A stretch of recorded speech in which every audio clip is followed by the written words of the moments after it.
this is really going to be an exciting conversation because our panelists come from so many different walks of life. Some panelists here wouldn't necessarily or immediately identify as an impact producer, even though their work, all of your work, centers around social impact. But no artist would ever say that their art doesn't produce impact. So what would you all say differentiates a social impact producer from a producer? What are some ways that impact producers approach their work differently? We'd love to hear from everybody, but Nzinga, would you like to start us off? Sure, why not? It's so interesting that you say that because I remember, nowadays, whenever I go back to UCLA and speak at film school, or summer courses, one thing that a lot of filmmakers have to do now is that they have to describe their brand, right? So what is the brand? And I remember I really wanted to differentiate myself from every other filmmaker because I've always loved the world of social impact. I've done a lot of work, in like a lot of campaigns with the UN. I had my own Ebola campaign. And so I just knew for a fact that everything that I wanted to do, I wanted to address a social issue, but I always wanted to support my work with a social impact campaign, whether it was working with my social impact partners on the campaign side where we would, put together a coalition of nonprofits, right, to work with to address the social issue that I was working on, having calls to actions and things like that. So whenever you have a body of work that A, focuses on a social issue, B, focuses on solutions, right? So it's not just the, oh my God, what is it? But it's the why. You go and you look at the root causes of the social issue, and then you also look at the how, like what are some of the solutions that we can do to address and eradicate these social issues that we're looking at. I think that's really what defines a social impact producer, whereas you have people that usually just create entertainment just for the sake of creating entertainment, right? It's entertainment value, it's shock value, and in some cases, forgive my language, grief porn, because it sells, right? Without really thinking about how it can impact certain voices. So as social impact producers, we are really concerned with elevating the voices of marginalized, disenfranchised communities, and often communities who rarely ever have a voice or given the limelight to speak their truths. So that's why how I differentiate a social impact producer from just a producer that creates entertainment for the sake of creating entertainment. Yeah, awesome, thank you. Would anybody else like to speak to that? I think Chinisha has hers unmuted, please. Oh yeah, sure. I don't know if you can also hear, I have a fan on because it's you look amazing. It's the Beyonce effect. It's the Beyonce effect, absolutely. Thank you. Thank you. You really eloquently summed up really the work that is impact producing, because the reality television producers produce work, but I would not say that they are impact producers, not the kind that we're talking about at least. And I think that all of our work really centers on justice of some kind. So some kind of either social or racial justice, ideas of equity and access, and communicating a message to then, as you mentioned already earlier, a call to action. And I think that part of the work of creating impact producing or creating projects that are centered around stories that don't normally get told is really the fact that the work doesn't end once the project ends. A lot of the creating this work is because you are connected to a community, and ideally you are invested in seeing through the issues that are coming out of the community. So it's not just, I made a story about trans youth and I walked away. It's because you're somehow invested in community. So there are campaigns, you are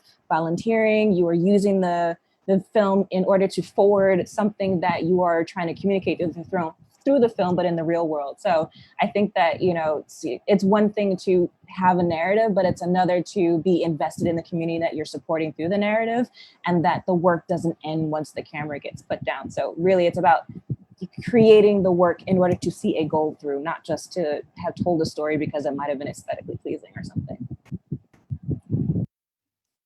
Right. speaking of community organizing, I feel like Malakai has a lot of experience with that. I know that you've curated over 30 multi-city workshops and programs. Your organization, Made in Her Image, is so much about community organizing. And I think that it's often seen as a social justice talent, but you know better than a lot of people that it is also a talent of filmmakers and producers. So you've managed to bridge the gap between both filmmaking and community organizing with providing more access to education and resources. So what would you say would be some tactics that you can give filmmakers and impact producers in figuring out a way to provide and prioritize access in the way that you have? Absolutely. I mean, you just made me sound way cooler than I expected, so thank you.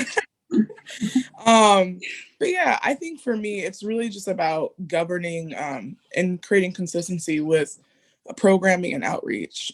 For Made in Her Image, it kind of spread a little bit overnight. I really created Made in Her Image just out of a need to really create a mirror for other young women and other girls of color, non-binary folks of color, to really have the opportunity to see themselves. So right now, when it comes to strategy, it's really just about broadening the reach just through creating. I think the creation of content, the creation of social impact projects and programs, really making sure that we really build out an infrastructure that is, I guess, always pushing forward what our primary goal is. And that is really to create a strategic impact for young women of color to truly see themselves. I don't know if that answered your question, but I think one of the things that for us as well is that when we build out our programming, it really is about what is going to be the best possible solution for the young women and what are we trying to do and how are we trying to impact them. And so going into each of our programs, going into each of our individual initiatives, our partnerships, especially for me being a filmmaker, I really have to see myself and to see them and what I would want for them. And if I was at their age or when I was just starting out, what would be the best beneficial route for me? And I think that's really important as well, just to make sure that as we go into our partnerships, as a not only a nonprofit, but as we go into these larger partnerships on like the social structure, on the producing structure, we're getting to content and films now and episodic work we're about to launch. It's really about what are we trying to change and what does true equity look like? For me, it's no longer routing young women of color into a system where they're the only diverse part of it. And so that's just been a big part of our mission as a nonprofit lately, especially within our board, is really creating and making sure that the systems in place that we're routing these young women into and the impact that we're building for them is really strategic and made and bent on making a new system instead of integrating them into a system that doesn't quite work. So don't know if I answered your question. I could rant forever, but I think at the end of the day, it's really making sure that we create things that are bigger than us, and being strategic, having a board that's well-rounded. We have board members from across the spectrum.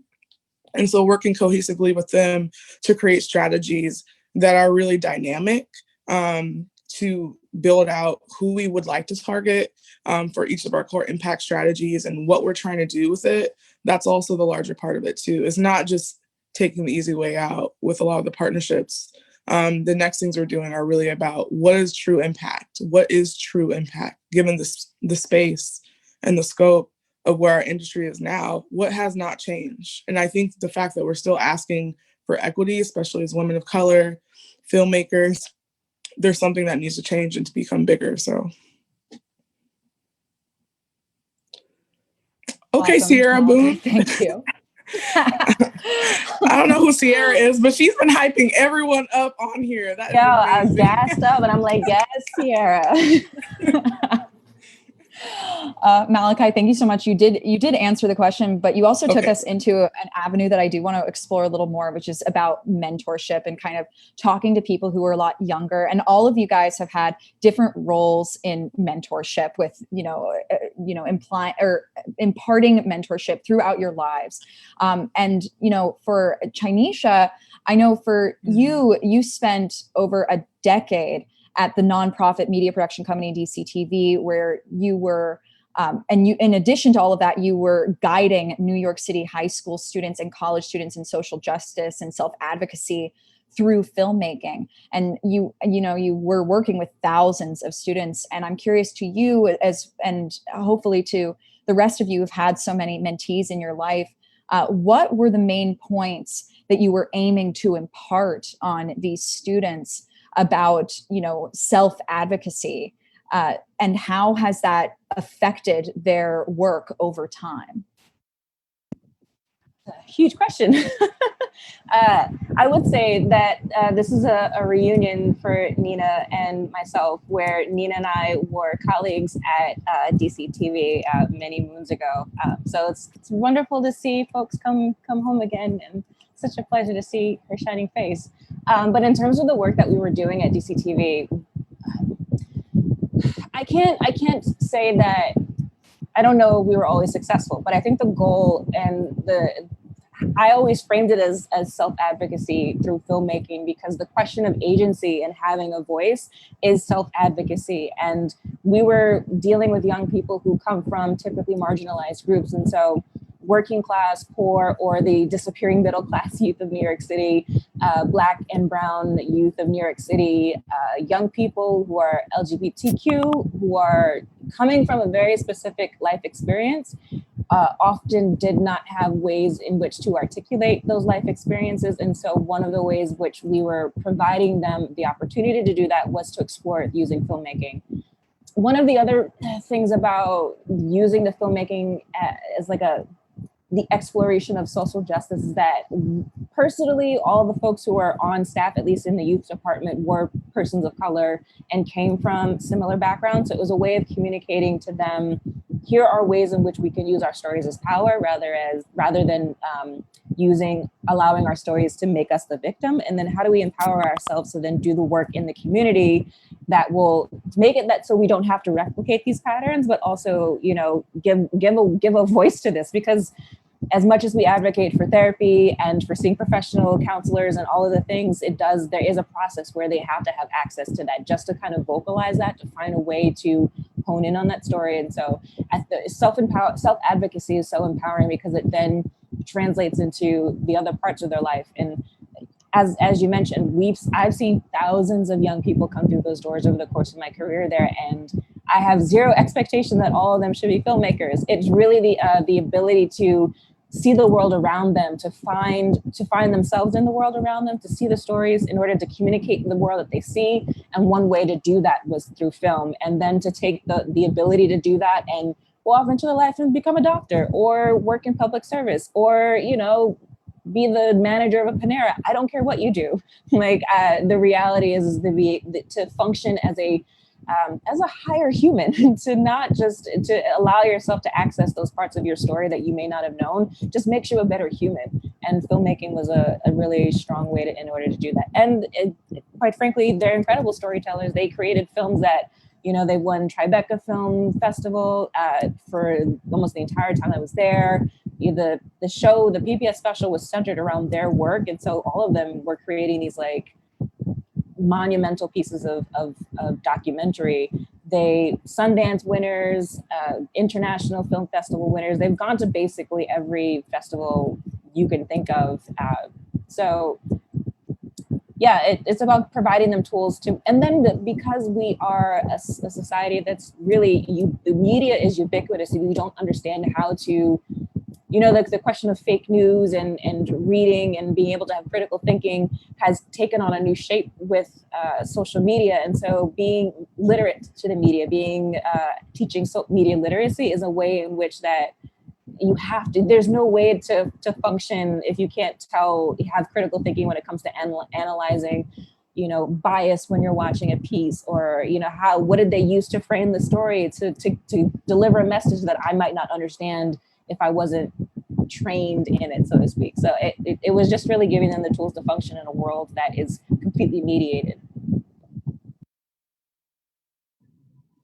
I would love to jump off that, because I think whether you say that you're an impact producer or not, no matter what we produce, you have to recognize that you are having an impact on the people who are viewing it. So with every single thing, someone is watching it, someone is learning from it, someone is being impacted by it.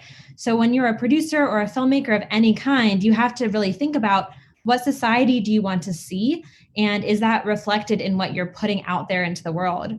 So for us, with Women's Weekend Film Challenge, what we really want to see is women in leadership roles. We want to see diversity on screen. We really want to see women behind and in front of the camera telling their own stories. So that's really guided what we do. And for that to happen, we need a pipeline. We need to give women the tools. We need to give them the network and lift them up. So for us, it's really impact producing is really about producing with intention, right? So every single decision we make is really guided by our mission. We're creating a pipeline for professional female filmmakers to bring their stories to the screen, and creating that career development opportunity and the network. And so for us, we look at one part of that mission, right? So it might be about bringing down financial barriers for women in the film industry. So then we look at every single decision is guided by that. It's okay, well, then we're going to make it free to apply and participate. We're going to make sure we're providing all of the equipment. We're going to make sure that we're providing money to submit to festivals so that there aren't those financial barriers. So that's really about taking that mission and being guided by it. I think I'll hop in here too. I'm just feeling so inspired by everything that I'm hearing, and I think we're all kindred spirits, and just want to echo that. I'm so happy to see Chinisha after all these years, and had a great experience at DCTV, because I think that I really got my creative voice through nonprofits in the Bay Area, particularly through a nonprofit called Youth Speaks that does creative writing and poetry performances with youth. And I learned how to be creative in community. And I think that a lot of what I'm hearing about just impact producing is filmmaking is an ecosystem that has so many parts of it, right? There's entertainment and media and video and advertising, and it's not just one thing. And it is functioning, all those things are functioning within a larger context of these systems that are really oppressive to a lot of people, and within capitalism and patriarchy and white domination. And so for us to think about how to have an impact with all types of filmmaking, we really have to unlearn a lot of the ways that we work just in a society. And I think I got a very academic film education at New York University, and was taught this very hierarchical, very competitive approach to filmmaking of the filmmaker owns this story. The director is the boss on set, and everyone else is a laborer.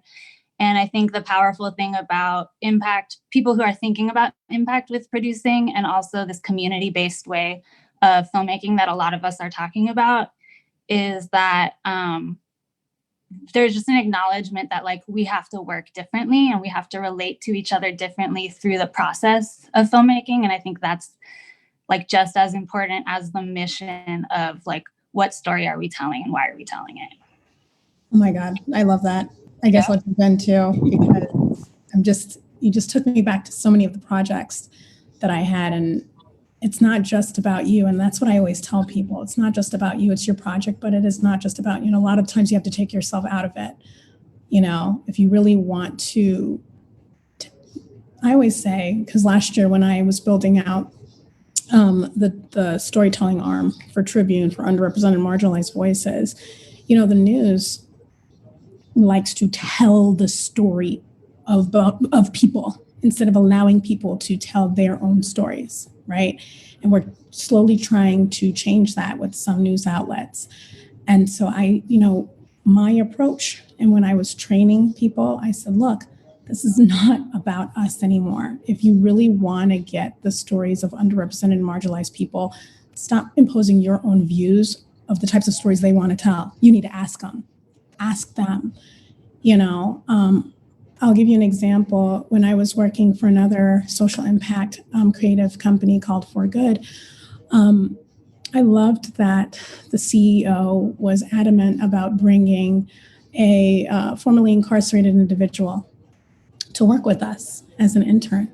And the thing is, I didn't even realize this, but every time he would, refer to himself as formerly incarcerated, I was like, why are you doing that? You did your time.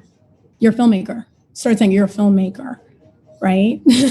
That's what you do. What do you love about filmmaking? Editing. Okay, great. You're an editor, and I didn't realize that I did that so many times that last year he reached out to me and he said, you spoke so much power into me that now I have my own nonprofit where I am empowering formerly incarcerated individuals to tell their own stories. And they've partnered with different companies and organizations within entertainment to train formerly incarcerated individuals. And so, when you're talking about mentorship, it's so important to really listen to your mentees, and you got to look at their insecurities and really empower them, right? Because filmmaking is not an industry where you should ever allow your insecurities to take over. No fear, because then you're not going to be the best storyteller, right? You got to lean into it. You got to take ownership of it, take ownership of everything that has happened in your life, because that's going to make you a better person and a better filmmaker, because no one else can tell your story or your perspective, right? Your approach to telling a story about a group or individualized people who might have been just always marginalized, right? If I can tell a really quick story about Becca, because I think this was the most inspiring experience that I had working for Tribune. So one of their passions was to tell a story about one of their employees who had transitioned into female. And they were really scared about how to approach telling her story. So they're like, Nzinga, you do it. And so I said, well, there's a lot of things I have to do. I have to gain her trust. I need to gain her trust, because this is not going to be sensationalism, because that's how trans individuals are treated within the media. I feel like their stories are so sensationalized. But I myself, when I looked at my sphere of friends, I didn't have any trans friends. So I said, my God, I have a lot of learning to do. So I was able to call her and, just kind of get her to gain my trust. But I said, you know what, I'm here to listen. I really am. I just want to know, what are we not getting right in the media? What myths do you want to dispel?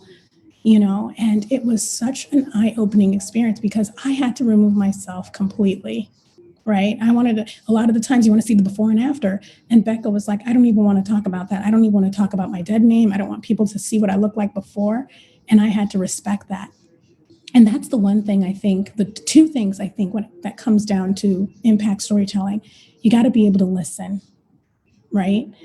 And then you have to be able to take yourself out of I always say it, take yourself out of the picture. Right. And focus on the person that you're telling the story about.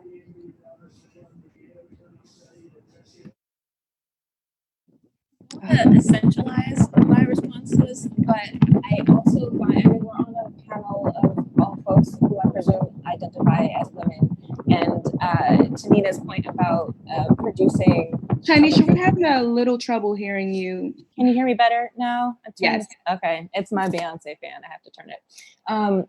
But the question of producing from a community point of view, directors or producers who are in the driver's seat, who are women or are femme, tend to have, not always, but tend to have that perspective kind of implicitly in the ways in which they approach filmmaking, where most of the men that I've ever worked with are always about, I am the auteur, I am the creator, it is my vision, I am here to execute, where I've not had that experience with women because of our own experiences working in film, because we've had to climb up the way, we've had to look to our peers in order to get anywhere, the ways in which we operate outside of filmmaking itself, I feel like a lot of those learned experiences become translated into the work that we create. So Nzinga, with like the perspective that you're talking about, the idea that we have to listen, we have to communicate differently, we have to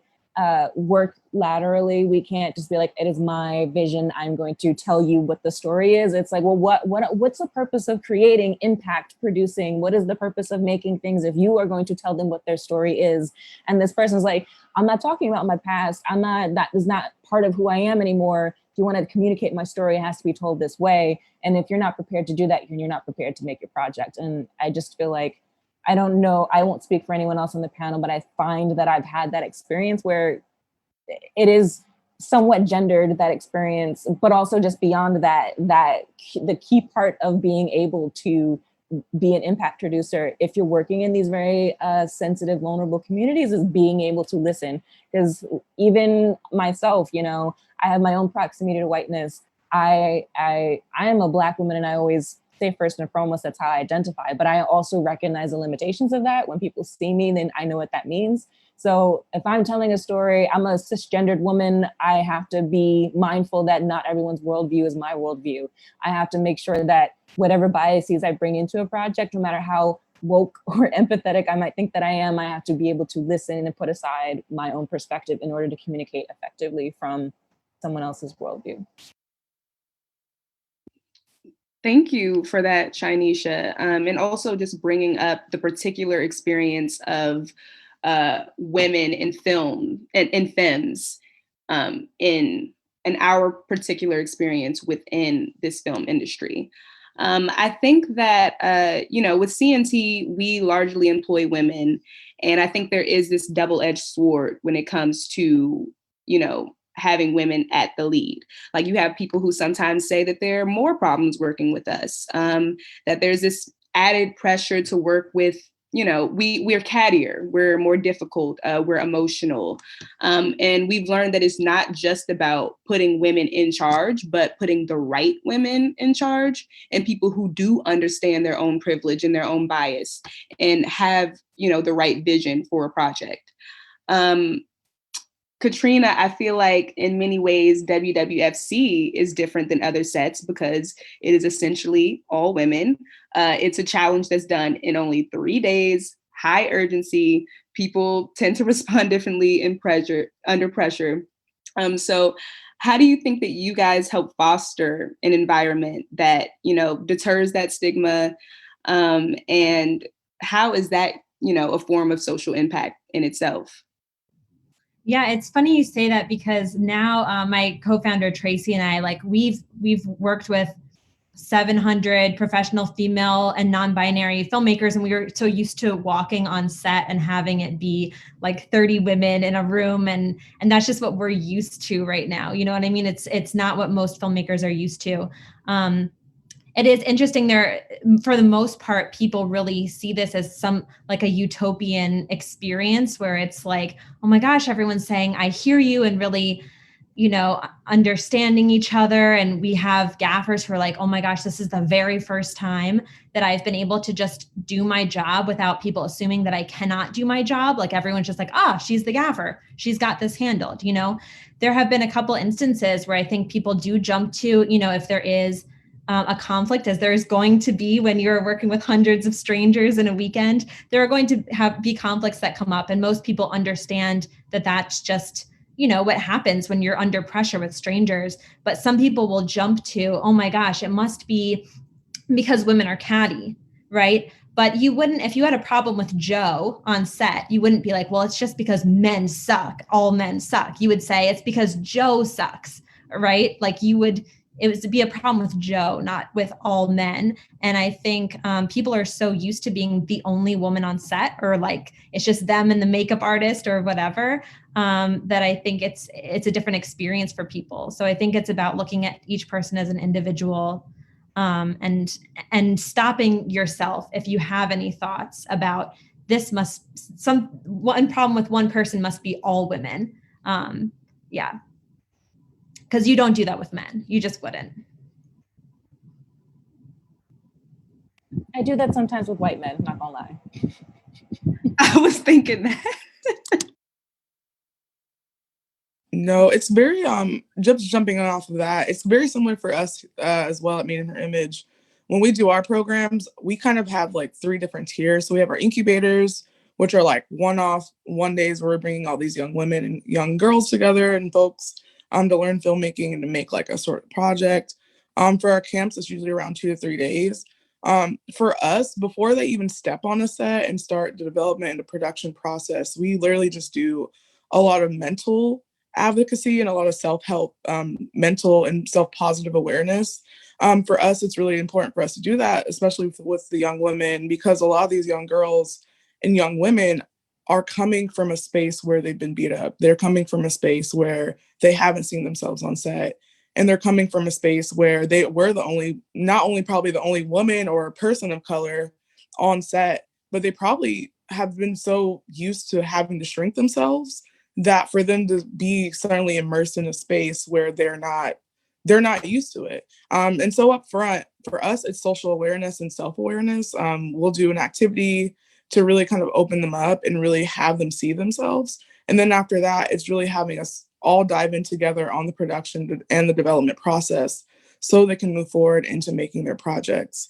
And I think, kind of picking back off of Katrina, I think for us, it's creating a new way of what does a set truly look like.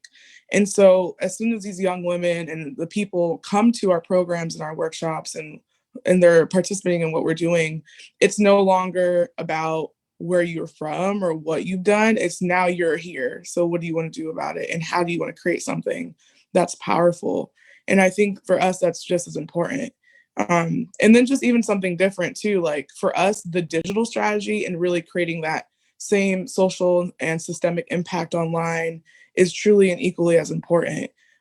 Most recently for us, it's partnering with PandaVision, where we're bringing these amazing women of color and non-binary LGBTQ folks of color, not only to the table, but literally it's like, all right, let's run this shit. You know what I mean? I think that's the other thing. I hate when people say like, come to the table, have a seat. That shit low key, like, let's stop saying that, because I think at this point it's less about us accepting things that are given to us. And it's time for us to really start making things that are new and fresh and saying thank you for you know what I mean? And it's time for us to start making new things and to build platforms that don't exist instead of being built and whisked away into an infrastructure that is still systemically and inherently patriarchal in nature. And so I think, again, like when we have these programs and these tables, it's really important to me, these platforms, it's really important for us at Made in Her Image to make sure that it's less about training them to be weft into the system versus them being able to stand alone on set, whether it's a director or a gaffer or a DP or an editor or someone in editorial post-production and knowing that they're the shit and that they have their own power and how to really create that mentorship and to have it be a ricochet effect. So, oops, I just turned off that was on accident, but I was trying to like move my phone. But yeah, I think it's just really important to have that mentorship through and through. And so even for us on the social digital side, all the young women, every single person, they're partnered with a mentor out the gate. Like there's no way you wouldn't get a mentor. And because of that, when you have that mentorship, you immediately don't feel alone. You immediately don't feel isolated. And I think more direct mentorship is really, really important for that as well. So. When you turned off your camera, I thought you were just dropping the mic. Like, oh, that's what I have to say. That's it. Malakai's out. My phone hates me today, y'all. It's a struggle even getting on this Zoom, but I'm here. Yeah. Just tell me when to stop the rant, low key, because I can go on forever, So it's a. Oh, it's not a rant. It's not a rant. It's powerful. You keep speaking. We will never stop you from speaking. I'm going to say that because it's the second time you said that. And stop apologizing. Yes, stop apologizing. Take up space. And we are so used to not being told, like being afraid to take up space, especially in production when you're in a writer's room or even as producers, all of us here have been the head of the table, and we still find ourselves apologizing for taking up air in the room when there's absolutely zero reason to be apologizing for that. Like, we have earned this, we created this. As much as we're working as a community, it is our work, so we should be able to like not feel bad for taking up space in the room. That's right.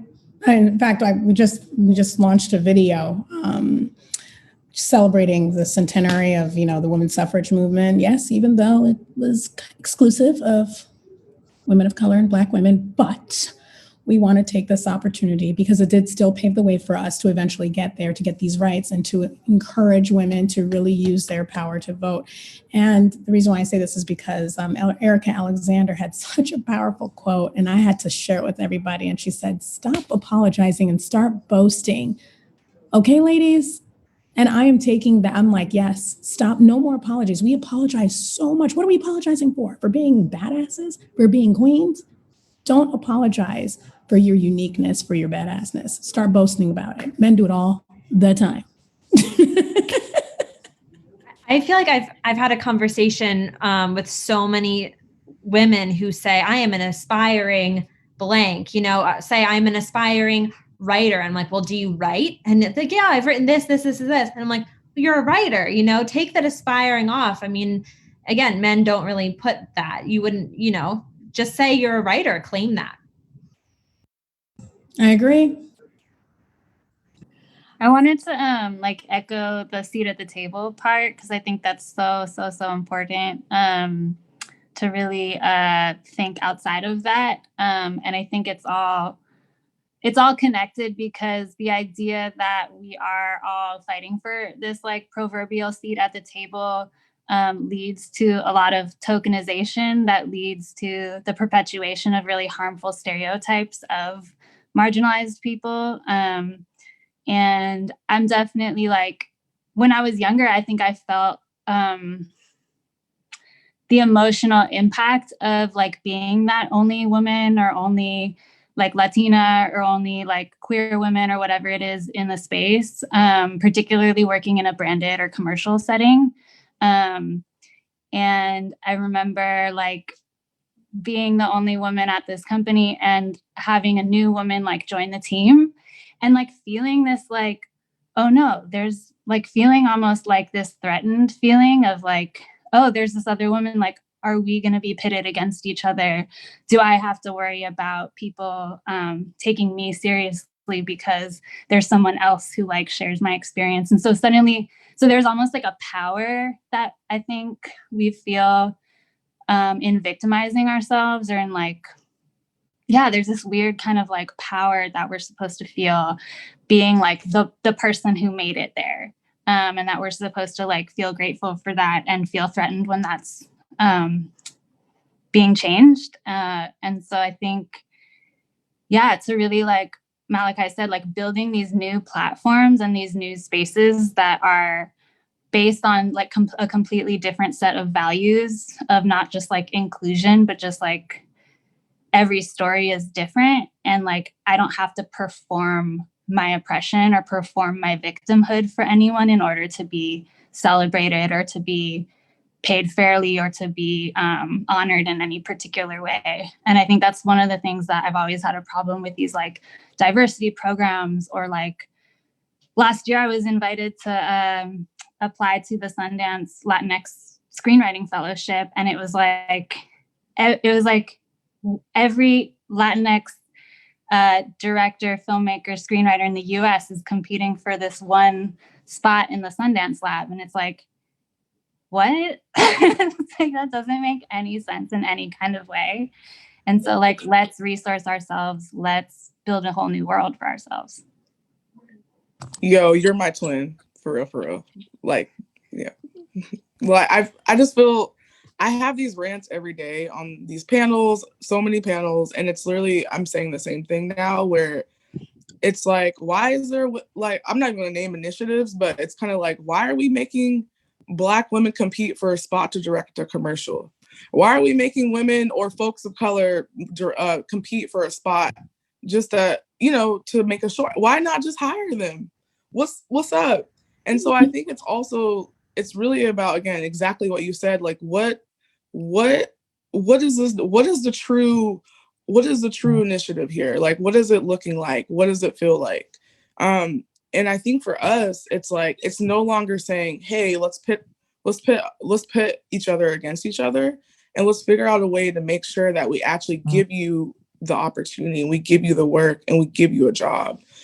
Creating an actual ecosystem, an ecosystem that recycles and recirculates, giving opportunity to young women and folks, non-binary, LGBTQ people of color, and then they therefore are routed into a new platform and in a system that actually allows them to grow professionally, to create great work. And then on top of that, after they create that great work, they're going to give it back. I think that's the new way. I don't think anymore it should be apply for this thing and be the only person that got in. And then therefore you feel special and then tokenized in a space of all that, where it's mostly cis and white folks. And I think again and again, it's like, what, and I'm the main one that's been in all these programs, low key. I've gone in several of them and I love them. Great. Thank you for the opportunity. But I think at this point, like, what is the true infrastructure of this? Because now I'm elevated, but people who look like me are still fighting to be seen, and they don't still yet have the same opportunity or equitable resources. And they don't get the opportunity unless they are talking about trauma, which I think on the filmmaker side is really important that we address that. A lot of the social impact for us is making sure we address systemic issues and problems that are happening. But I don't think we necessarily, as people of color and folks of color, always have to be, our media has to be inherently traumatizing, and that we have to always relive that trauma. And I think for us, I mean, her image, that's why it's really important that we make sure that as we're training and empowering these young women to take up space, that it's less about their trauma, but about their power and their truth. And if you want to make a fantasy film that addresses those issues, but it's more about the power, make that, anyways, I could, just spot on, I love everything that you're saying. And the word that keeps coming up, which is really sad, right, is the fight. Why does diversity and inclusion and equity have to be a fight? Why is it even an argument? And so when I talk to brands and things like that, and they're like, yeah, well, we want to be allies right now. And it's like, yeah, but do you want to be the performative ally, or do you want to be the authentic ally? Because the black box on your Instagram really does nothing. Thank you for kind of supporting a movement, but what are you doing on the inside to address systemic racism or institutionalized racism within your own organization? So many things, like you said, Malakai, it's like, great, I'm in this program, but how is it sustainable so that we can really see the numbers of women, people of color, people from the LGBTQ plus IA community really coming into, these positions in entertainment? It's I'm the millennial geriatric of this group, I'm sure.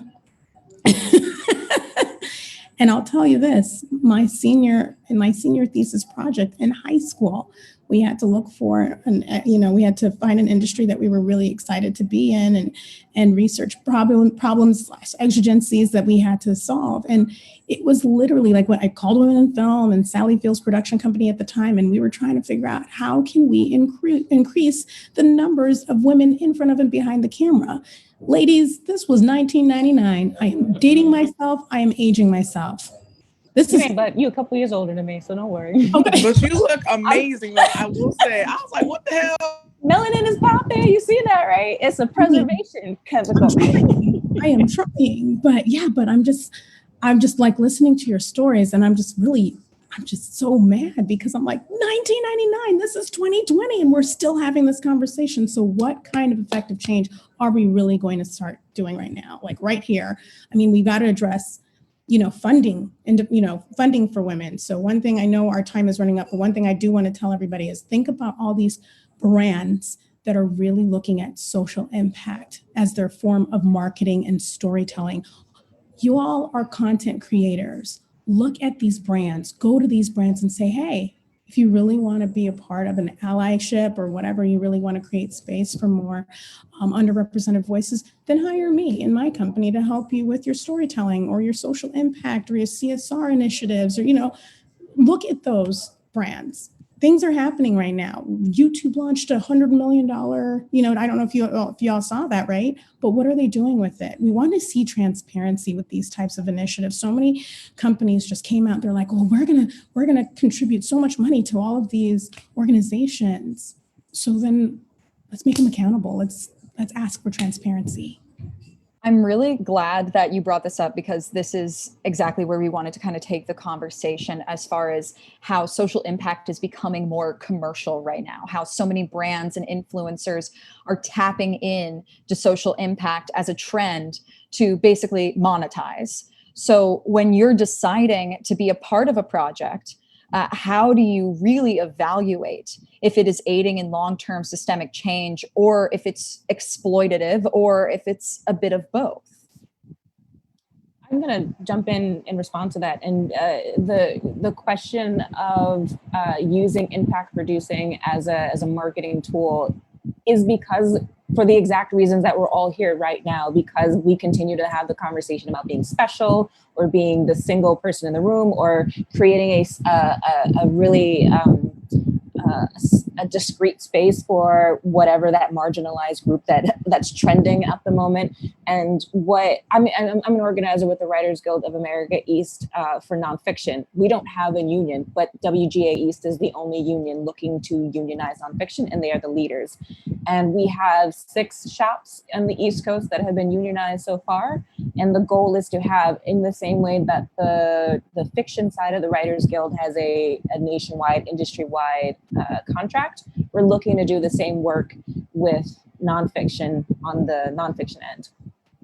To my work specifically, I work on the campaigns with the larger campaigns, but I also am a member of a caucus called, currently under the name Women of Color Caucus, which is specifically looking at how do we create language that are part of nonfiction contracts, so that it's not about, oh, this one particular workplace allowed for one worker, and so therefore they are an equitable space. But really, how do you create equity that is built into the structure of the industry, so that you're not having to build your Sundance workshops and your this equity fund? And I mean, those have their time and their place, and they're great for fomenting talent. But when it really comes to long-term systemic change in the industry, it's about how do we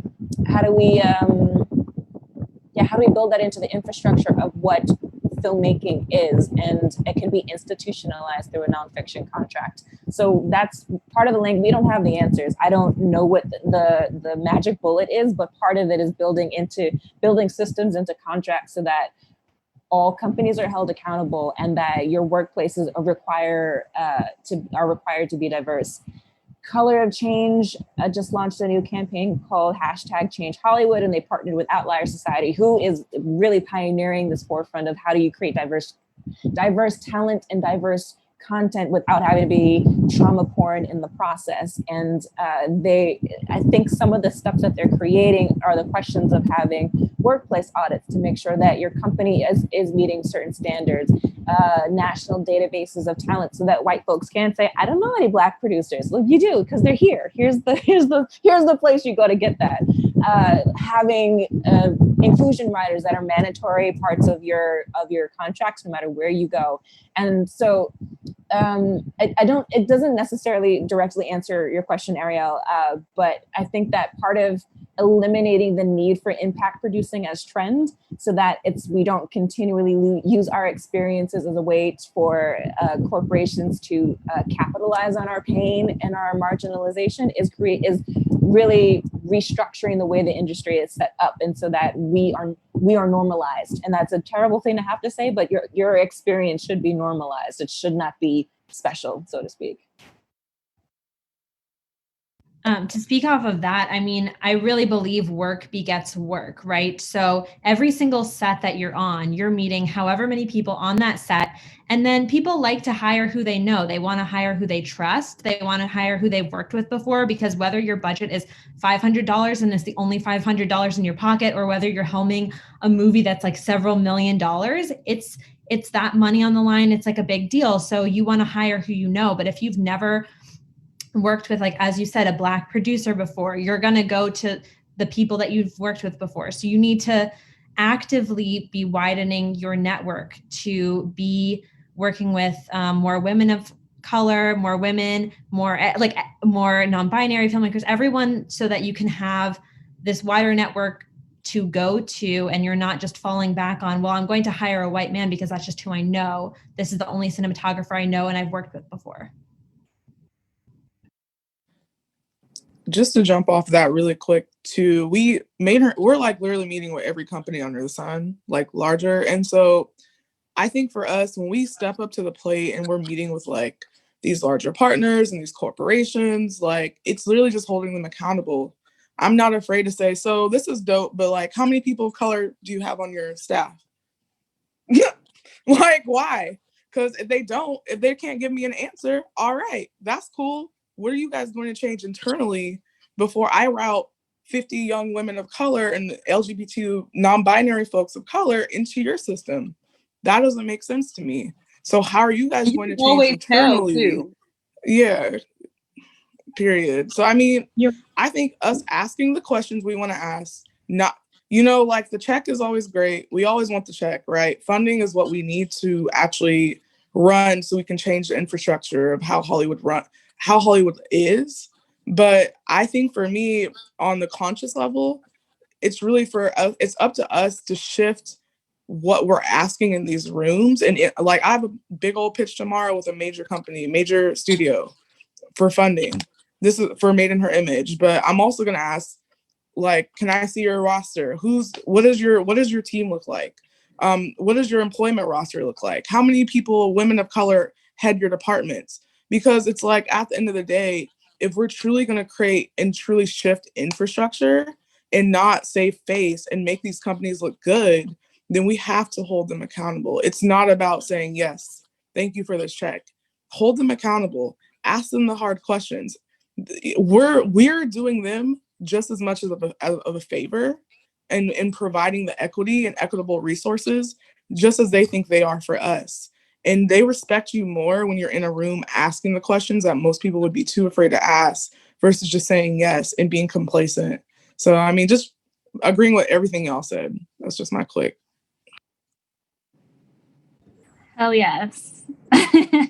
No, we really have to break out of the mindset and the practice that that we are charity work and that our storytelling is charity work. And I am very skeptical about even just the idea of a brand making social impact content. I really question the motivation of any, especially like a large corporation that is not already serving the needs of the community that they're making this content with or about. I know for Malaforever, like a big part of our operation is like a startup creative agency where we produce mission aligned content for clients that are mostly like nonprofits, independent artists, and like people. And if we do work with a brand, like it needs to be a brand that is already like of the ethos that there's a community that is being underserved and that's why they exist. Because we can't just, we don't want to just play into the nonprofit industrial complex and say like only nonprofits can create work that is important and meaningful and relevant and needed by a certain community.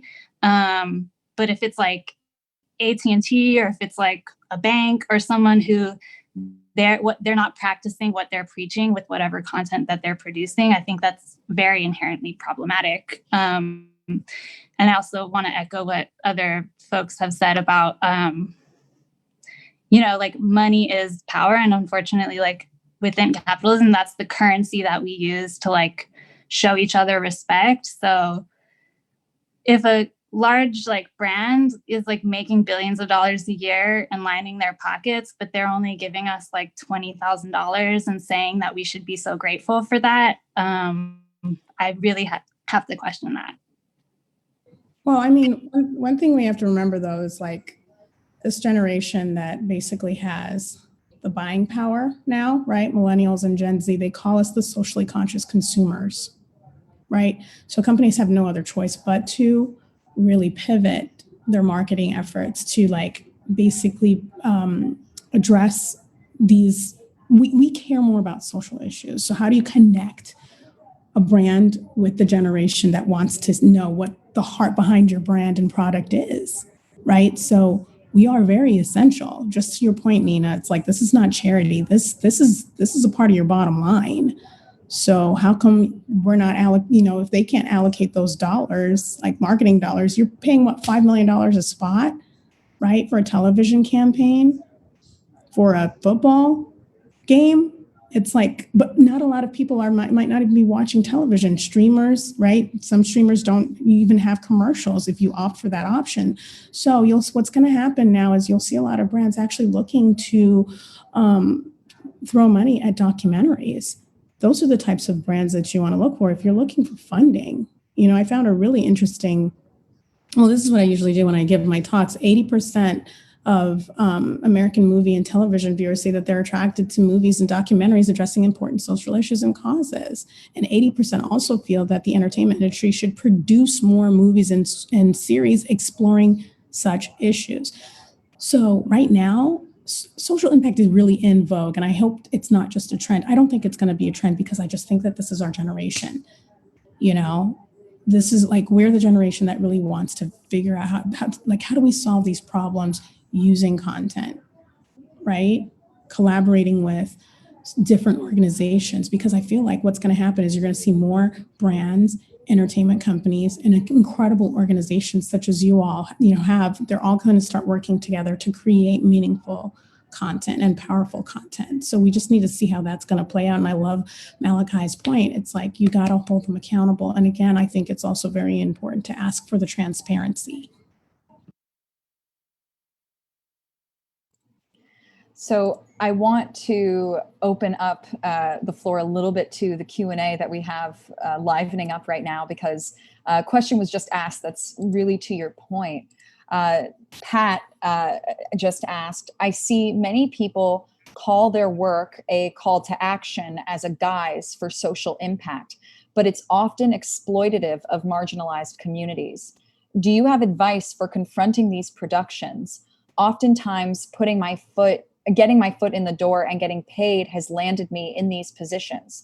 How do we shift the infrastructure when being a PA is oftentimes always exploitative? So here we're talking about not just, being at the head of the table and being in charge, but also if you're in a position of being a PA or being under the line, how do you confront those productions? And just before we answer this question, for those of you who are listening, if you want to add a question to the Q&A, just drop it in the Q&A box below. So to you guys. I mean, just specifically talking about being a PA, I think I don't have a positive answers, because the reality is sometimes you just don't have the power to shift that production, especially from an economic standpoint, when you're thinking about, well, how do I build my reputation? That's not to say that you have to take these jobs that compromise your morals and your ethics, because you should not. And I think that that's the way that you build a career that you can be proud of and can look back and say that, well, at least I created something in the universe that reflects my personal values. But I don't know that as a PA we've had the agency to shift, like just the way that the hierarchical structure of production works is that we do not empower PAs to change and shift the narrative.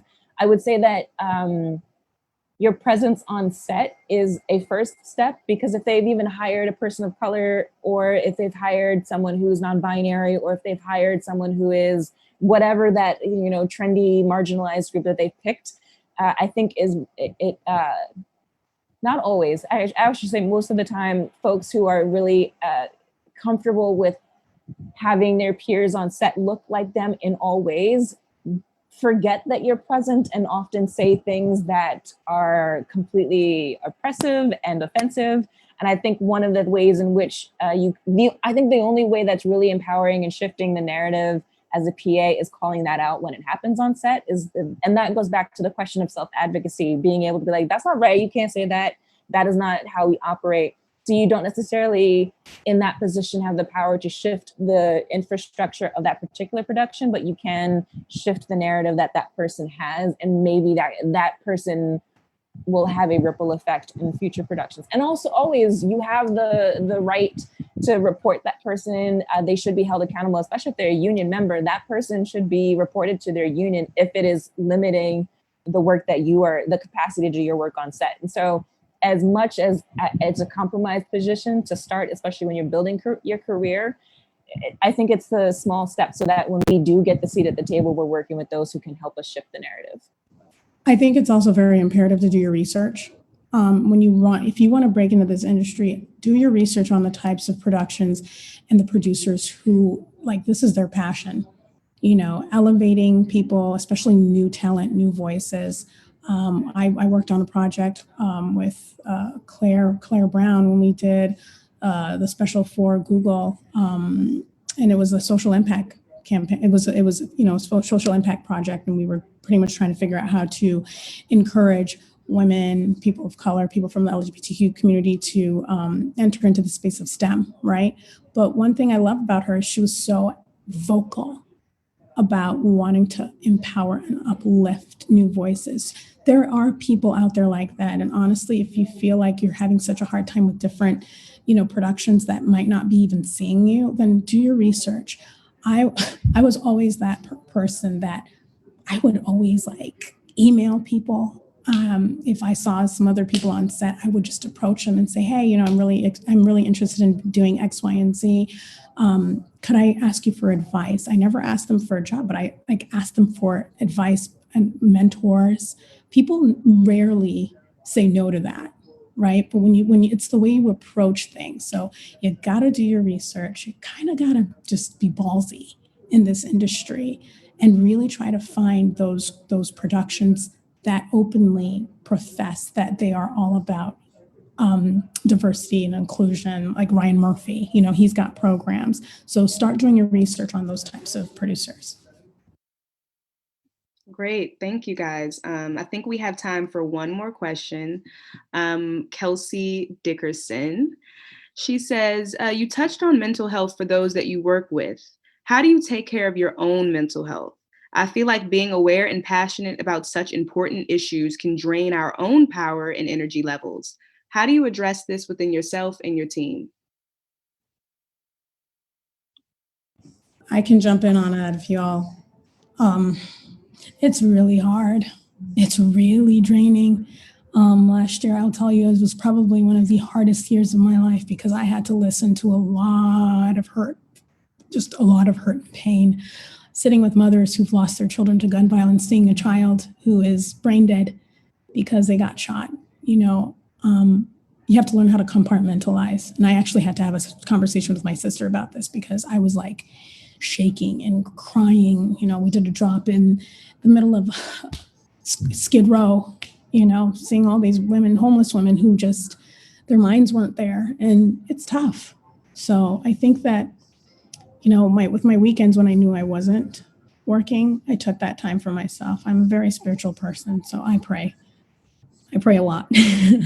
And I always ask to help guidance, some kind of guidance to just compartmentalize, just remember this is the job. It's good to put your heart in it, right? But then sometimes when you're done, you gotta shut it off. I mean, what do you ladies say? It's tough, but you have to learn how to take care of yourself. I go to therapy, and I unabashedly go to therapy. I'm a therapist and a psychiatrist, and I do it because I'm a person. I have clinical chronic major depressive disorder and general anxiety disorder. So I think our tendency to do this work is because we're empaths. We don't do it because it's oh, this is fun. It's because you care. And so because you carry a lot of it, and you have to learn to be like, oh, I gotta put this down. I love this person deeply and I want to see them better, but also I cannot do that. It's the whole put your mask on and then you help somebody else. You cannot help anyone else if you are not taking care of yourself. So I will say that I go to therapy. I make sure I have a place to put it, because you can't carry it by yourself. You cannot. For me, Absolutely. I think. Oh, sorry. Oh, sorry. Go ahead. No, I'm muted. Let me mute myself. I was about to just agree with y'all too. I actually have a therapy session in like 1 hour. So y'all, we got it. It's great. I was going to say, it's like, it feels so hard right now. I mean, we're in the middle of a pandemic, and we don't know if our election is going to happen the way it needs to happen. We don't know, like, there's just so much, the pandemic, like there's just so much happening all the time. And it's sometimes hard to focus and really, say like, okay, this is what I'm going to make an impact in. And I think my co-founder, Tracy, she's really good at like kind of helping give that perspective. Like, okay, look, we can't like fix the environment, for example, we can't do everything, but like what we are doing, making sure that there is like women and diverse voices, that so many more people are represented on screen, like that really does make a big difference. You know what I mean? Like the fact that all of the presidents that we normally see on film are old white men, I mean, that shapes what you think about who a president is when you're casting your ballot. I mean, they say there's the CSI effect, like because of the TV show CSI, so many more women started going into forensic science because I saw women forensic scientists on screen, and like that stuff really, really makes a true impact. So yeah, okay, I can't like fix whatever's happening with the election. I can't fix this or that, but like I can know that like the work that we all are doing in film, it makes a difference for people because people are watching, and it is seeping into everyone's brains, like when they see themselves represented on screen or not. I feel like this question is made for me. Thank you all for sharing. I've been living with bipolar disorder since I was 23 years old, when I was hospitalized against my will during a really traumatic psychotic episode. And that was a huge wake-up call for me of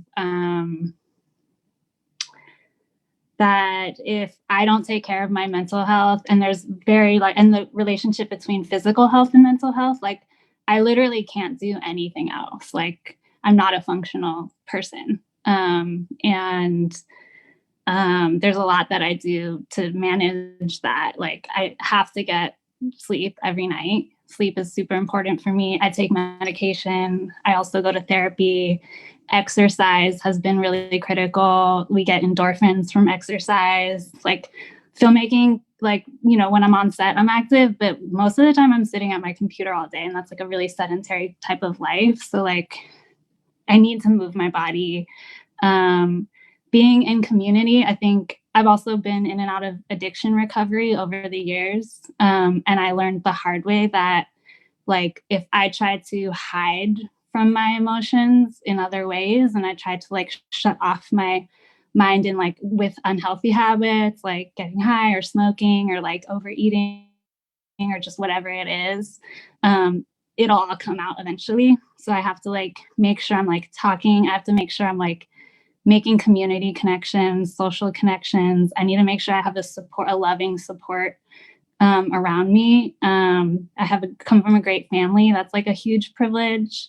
My mom has actually been like sitting next to me the entire time, and she's loving this panel. She doesn't want to show her face because I can show my. She'll show her face. But like I have a really loving mom, and like my family and my friends have gotten me through so many hard times in my life. Last year I was diagnosed with lupus, which also hit me like just like physical. I think like Chinisha said, like I feel so much, and I can often put other people's needs before my own. And so like realizing that, like, I think like other people said, like when we take care of ourselves, we can show up and be of service. Being of service in community is a huge part of like my spirituality and my mental health too. So like everything is all connected, and like when we take care of ourselves and whatever that means to you, to like be grounded and to like not like kill your ego and like not be so like self-centered and not be so like emotionally lost, and to really feel connected and like not just see the depressing stuff in the world, but also be able to see the beauty in it and like what we're fighting for. Like that makes such a huge difference in like how I work and what I do and what I offer to the people around me.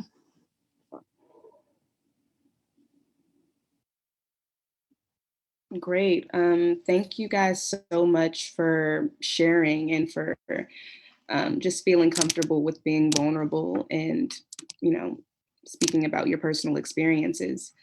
Unfortunately, we have run out of time to answer any other questions, so we have to end it here and let y'all enjoy the rest of your Sundays.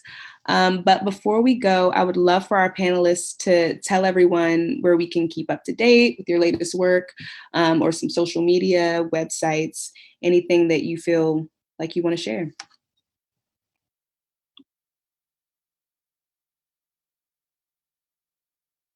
Zinga, please. So I just sent a link of the video I was talking about, the women's suffrage video. I'm actually working for a campaign, voter registration campaign called Be Woke Vote. And we are working to really engage with the youth to really get out and vote this year. Apparently 62 to 63% of the voting population in 2020 will be under the age of 39.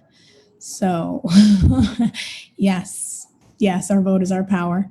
And so we are going to be using all of our celebrity, our ambassadors to really help with engaging the youth and getting the vote out there and getting information, critical information that helps people realize that their vote does matter and their vote is basically their life. So check out bewokevote.vote, I think. I'll check it out, but yeah. I'm going to share stuff in the chat here. For Women's Weekend Film Challenge, we are obviously not holding in-person film challenges right now during the pandemic, but we have been shifting to virtual events and having pay what you can workshops, because we really want to bring that career development to people's homes. So our next upcoming one is an editing workshop, and we have a virtual networking event as well. And I posted all of our Twitter, Facebook, Instagram, blah, blah, blah, blah, blah, stuff in the chat. This has been such an incredible panel, and I am so honored to sit amongst these just really accomplished human beings. So thank you all for sharing your time. I also dropped in the chat my Instagram, where I'm most active, and so you'll find my professional things that I'm doing. But just a quick rundown, I'm currently working at a company called McGee Media, where I've produced a 4-part series for PBS, and I wrote and produced on that show, and it'll be broadcasting February 16th, 2021. It's called This Is My Story. This is our story. This is our song. It's the history of the Black church in America. So that'll be going up in February 2021. And I'm currently producing a digital show called Black History in 2 Minutes or so, where I've written and produced these pieces of work. Our first went up in June 19th. And the rest will come out later this fall. So, but there are others from season 1 that are currently up. Most importantly to me, one of the things that I love doing right now is I'm an organizer, as I mentioned, with the Writers Guild of America in helping to unionize nonfiction. If there are any folks who are on the call tonight, feel free to reach out to me. It is not explicitly for East Coast nonfiction filmmakers. If you want to help organize the nonfiction union, you can come to any of our caucus meetings. Especially, I encourage persons of color to join our meetings. We meet every other week, every other Tuesday, to help organize your shop, or just to create. As the Women of Color Caucus, we also are working on education campaigns, so that it's not just about creating a unionized industry, but it's also creating trainings and opportunities for persons of color. So those are some, and I also just started my own production company. So I've been trying to keep busy in quarantine.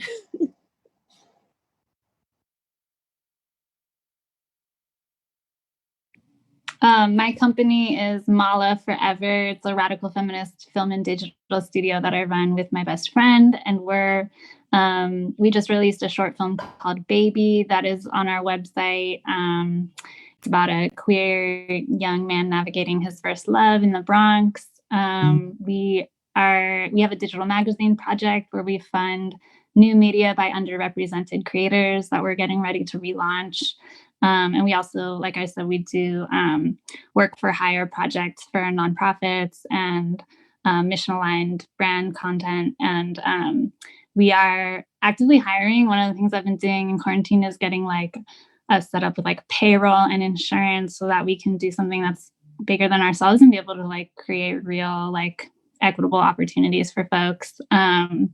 I dropped the information in the chat, and my personal accounts are Nina Neon on Instagram and Nina_RR on Twitter, where I rant about a lot of stuff and share things.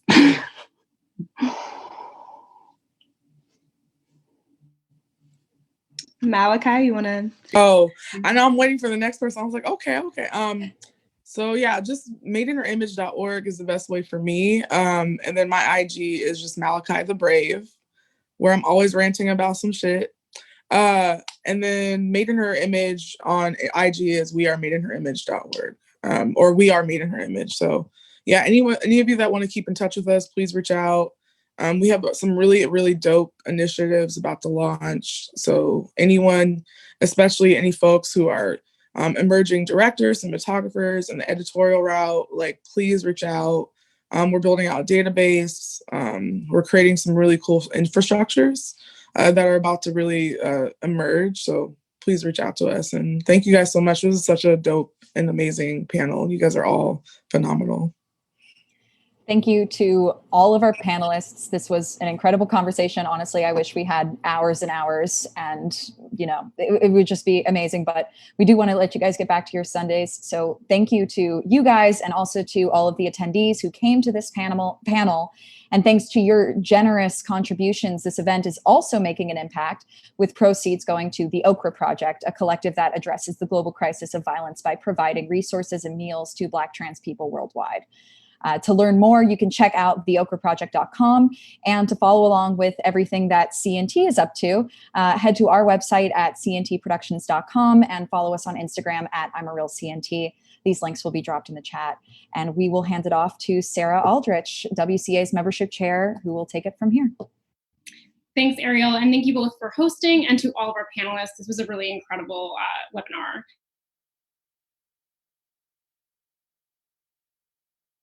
Arts and Alumni Network for women who graduated from USC's School of Cinematic Arts. We formed to uplift women in entertainment by fostering a community both online and in person, though right now it's all online. And we host networking events and professional development panels and workshops such as this one. Feel free to reach out to me if you have any questions about membership, or if you'd like to get involved or partner with WCA on an event or initiative. I can put you in touch with all the right people. And thank you all for coming, and I hope to see you at our next event on September 23rd. It's a writers panel of female TV writers called Wordsmiths and Wonder Women. And we are also starting a web series highlighting women in film and TV that is coming out soon. So follow us on Instagram and keep an eye out for the announcement. Thanks, guys. Thank you all. This was great, and I'm very inspired by you. So let's keep up the good work.